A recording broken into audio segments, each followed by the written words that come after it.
specialises in particle accelerators, like the Large Hadron Collider. He'll be telling us all about these weird and wonderful machines, and it'll even feature a special guest appearance from Thomas the Tank Engines. Any tank fans in the audience? Okay, awesome. So he will attempt to answer, what do particle accelerators and F1 cars have in common? And your time will begin as soon as you start speaking.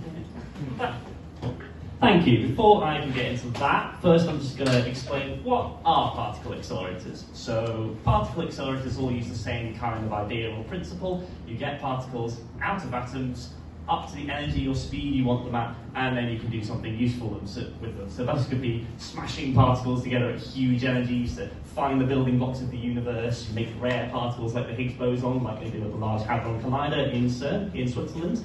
If you've ever been through airport security, the X-ray scanners there use accelerators to make the X-rays. If you ever owned one of those big boxy old TVs with a big thing on the back, that's got a tiny accelerator inside it that draws the picture for you.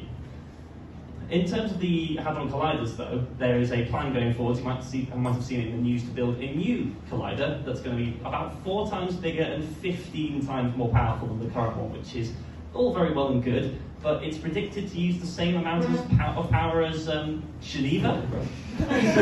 So yeah, that's a bit of a problem. Switzerland might not let them connect that to the grid, so we'll need to find some way of reducing the amount of power these sorts of things use. There's a few ways of doing this, but one of the most promising is energy recovery. Who here likes F1? Who here knows what KERS is? KERS, K-E-R-S, is the kinetic energy recovery system. When an F1 car breaks, it stores energy in the form of a battery or flywheel, and the car can then use that later in the race to accelerate. And we can use this principle from the racetrack in particle accelerators with this one I made earlier, with Thomas the Tank Engine standing in for our particle beam. So I'm going to inject Thomas in here, and first he'll come to the booster, where he receives energy. So I'll give that to him there. That will speed him on his way around the accelerator. Next he'll come to the experimental area. We'll do some hadron colliding or whatever. Whatever you want. Or whatever you want there, really. There's lots of things you can do with the beam.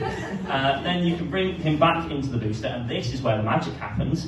You can set it up such that when he comes back to the booster for the second time, he's instead slowed down, and he gives his energy back to the booster. We don't need him anymore, he's served his purpose, we'll send him to the dump, don't need him. But this is really good for when we bring another particle beam in right behind him, and that can pick up the energy that he has so graciously left in the booster for us, and the cycle continues. So this is really good. You can save like a lot of energy, reduce the power that you need by about 10 times, which is great. I'd love to reduce my energy bill by 10 times.